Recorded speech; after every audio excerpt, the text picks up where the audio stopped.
आजकल हमारे काम का मतलब क्या है? घंटों स्क्रीन के सामने बैठना, एक के बाद एक डेडलाइन पूरी करना और मेंटली हमेशा ऑन रहना।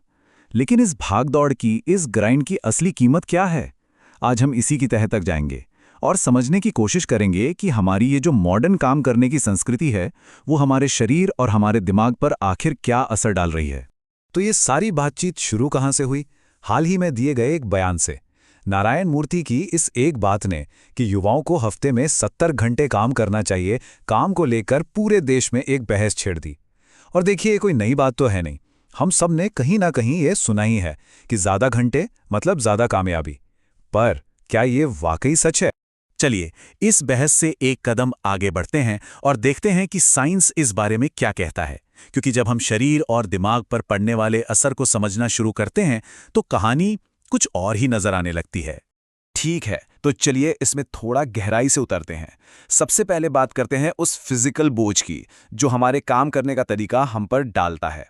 और इसका असर आप देखिए, हमारी आंखों से शुरू होकर सीधा हमारी रीढ़ की हड्डी तक महसूस होता है। हो सकता है ये नाम आपने पहली बार सुना हो, ट्राइजेमिनल डिस्फोरिया। लेकिन इसके जो लक्षण हैं वो शायद आपको बहुत जाने पहचाने लगेंगे। ये सिर्फ आंखों की थकान नहीं है, समझिए। ये एक न्यूरोलॉजिकल रिएक्शन है। तब होता है जब हमारा दिमाग स्क्रीन से आ रहे लगातार सिग्नल से एक तरह से परेशान हो जाता है। अब देखिए, ये होता कैसे है। ये पूरा प्रोसेस बहुत दिलचस्प है। हमारी आंखें स्क्रीन पर फोकस करने के लिए लगातार मतलब नॉन स्टॉप मेहनत करती हैं। इस मेहनत से हमारे चेहरे की सबसे बड़ी नस, जिसे ट्राइजेमिनल नर्व कहते हैं, उस पर बहुत ज़्यादा जोर पड़ता है।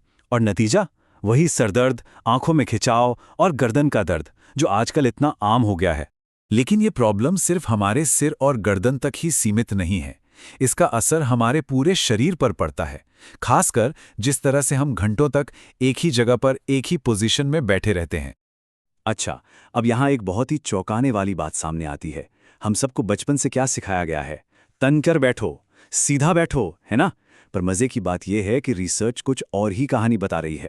पता चलता है कि एकदम सीधा तन कर बैठने से हमारी रीढ़ की हड्डी के निचले हिस्से की नसों पर असल में दबाव बढ़ सकता है। इसकी जगह थोड़ा आराम से हल्का सा झुक कर बैठना शायद हमारी रीढ़ के लिए ज्यादा बेहतर हो। तो असल मुद्दा यह है कि ज्यादा देर तक बैठना, चाहे किसी भी तरीके से हो, नुकसानदेह तो है।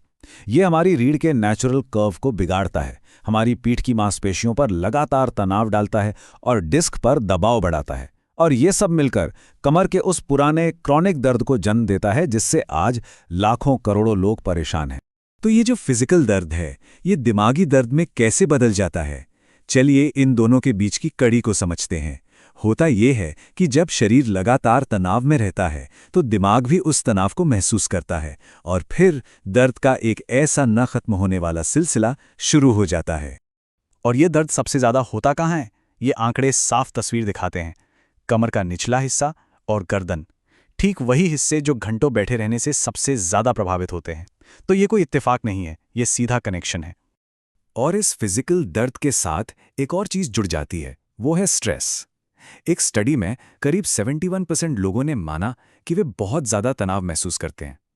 अब ये दर्द और तनाव का जो कॉकटेल है ना, ये बहुत खतरनाक है।